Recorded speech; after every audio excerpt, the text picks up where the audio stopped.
Guys, I want to also bring to your notice that AI is not collecting your job. My friends here are busy making noise, but please don't worry. AI will not collect your job. It will only make you become better because it doesn't give, as with the coming of AI, it don't give you that time. There's no space now to become an average designer.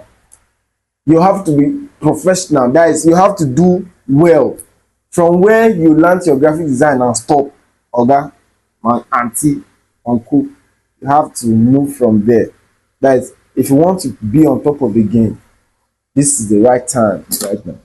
And then first, select one tool. Please select one tool. I'm saying this repeated. Select one tool and be good at it. That's just all. Okay. Earlier today I spoke about if you actually want to be a freelancer, you can select software. One, be good at it.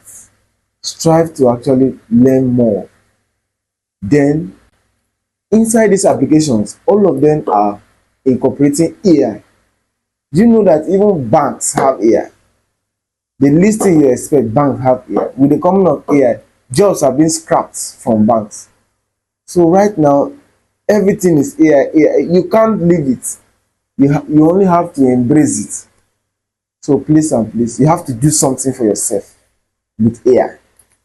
Thank you, and I hope to see you at the top. But not everything you will do with AI. Hear this and know peace.